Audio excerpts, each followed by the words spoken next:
আসসালামু আলাইকুম সবাইকে সুমি মিক্স ব্লগে আপনাদের সবাইকে জানাই সুস্বাগতম। আজকে আমি সুমি হাজির হয়েছি আপনাদের সাথে একদম 90s টাইপের এক লাচ্ছা সেমাইয়ের রেসিপি নিয়ে, যেটা কিনা খুব সহজেই এই যে দেখতে পাচ্ছেন লাচ্ছা সেমাই আমি নিয়ে নিয়েছি, যেটা কিনা খুব সহজেই আপনারা মন চাইলেই বাসায় তৈরি করে ফেলতে পারবেন।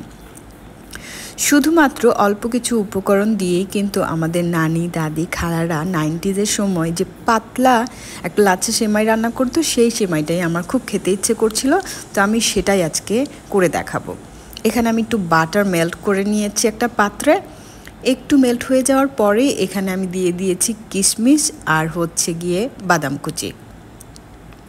এখানে আমি কাঠবাদাম নিয়ে নিয়েছি, আপনারা চাইলে যে কোনো বাদাম নিয়ে নিতে পারেন, কোনো সমস্যা নেই। কিন্তু 90s নানি খালারা কিন্তু এত রিচ করতো না, একটু পিঞ্চ অফ সল্ট দিয়ে দিলাম, রিচ করতো না। তারা কিন্তু খুব পাতলা একটা লাচ্ছা সেমাই রান্না করতো। আসলে আমরা এখন যারা সেমাই রান্না করি তারা খুব condense milk, full cream, fat milk এবং গুঁড়ো দুধ দিয়ে সেমাইটাকে অবশ্যই খুবই মজা হয়। কিন্তু সেই 90s টাইপ অফ লাচ্ছা সেমাই আমার খুব খেতে ইচ্ছা করছিল, তো আমি ভাবলাম কেন আপনাদের সাথে শেয়ার করি না, তো একটু শেয়ার করেই ফেলি।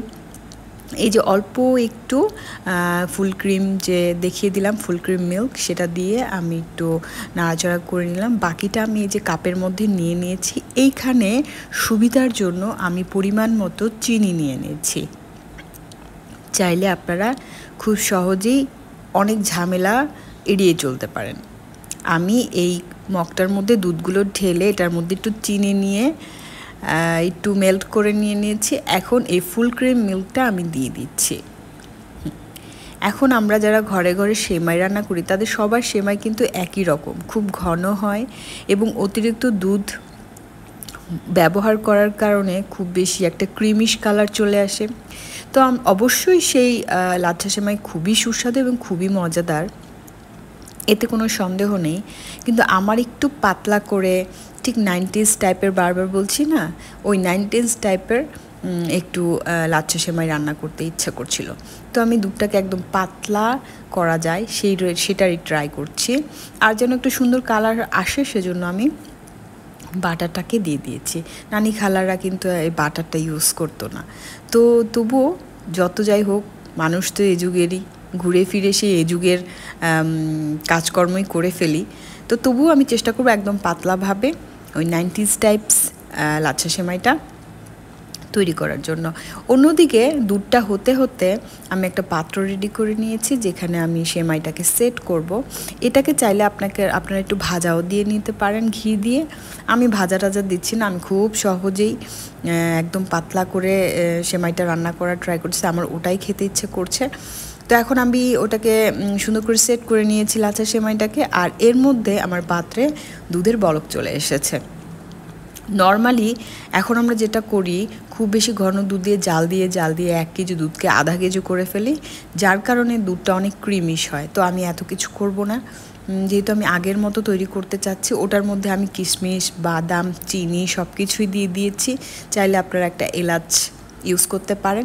এখন দেখেন সেই পাতলা দুধটাকে আমি সার্ভ করে দিচ্ছি কোনো প্রকার ভঙ্গিতা ছাড়াই। আমি বললাম না, খুব সফট এবং খুব চটপট আমি রান্নাটা করে ফেলবো, লাচ্ছা সেমাইটা করে ফেলবো।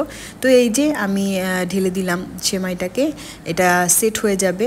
এই যে এখন অনেক পাতলা পাতলা মনে হলেও এটা ফ্রিজে রাখার পরের দিন সকালবেলা যখন আমি বের করবো, এটা এরকম পাতলা থাকবে না, এটা ফুলে টইটুম্বুর হয়ে যাবে, দুধটাকে সোক করে নেবে। তো আমি এখন এটাকে একটু সেট হওয়ার জন্য এবং ঠান্ডা হওয়ার জন্য একটা সেটআপে রেখে দেবো। অবশ্যই এটাকে নর্মাল টেম্পারেচারে এনেই আপনারা ফ্রিজে রাখবেন, এটা তো আমরা সবাই জানি।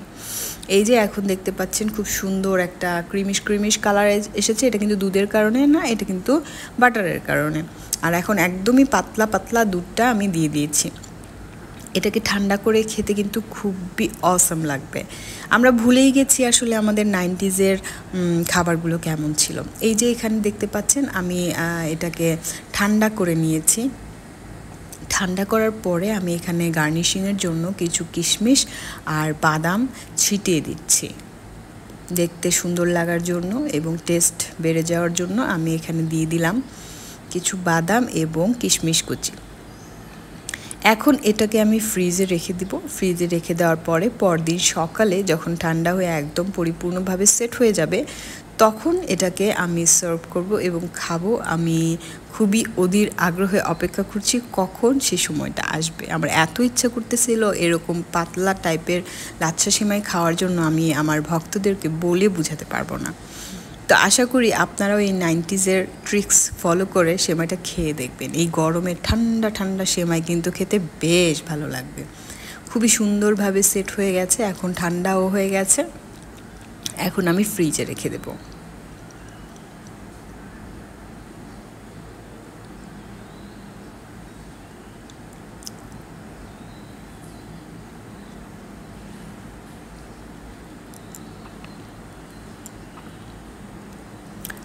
পরদিন সকালে যখন আমি ফ্রিজ থেকে আমার এই লাচ্ছা সেমাইটা 90s-এর লাচ্ছা সেমাইটা বের করেছি তখন দেখেন লোকের কি অবস্থা। দেখেই মনে হচ্ছে যে আমি এখনই পেট পুরে খেয়ে ফেলি। আমার কিন্তু খেতে খুবই অসাম লেগেছে, খুবই চটপট। খুব কি সময় লেগেছে? একদমই না। আপনারা চাইলে কিন্তু ট্রাই করতে পারেন। এখনকার যেই ট্র্যাডিশনাল যেই ডেজার্টগুলো বানানো হয় তার থেকে একটু বাইরে বের হয়ে একদমই নর্মাল, ঠিক আগের মতো নানি খালা মা যারা করতেন ঈদের সময় লাচ্ছা সেমাই, ঠিক সেই ট্রেন্ডে চলে যেতে পারেন। আমার এই প্রয়াস যদি আপনাদের ভালো লাগে অবশ্যই লাইক কমেন্ট শেয়ার করবেন। ভালো থাকবেন, আমার সকল পরিবারের জন্য দোয়া করবেন। আসসালামু আলাইকুম।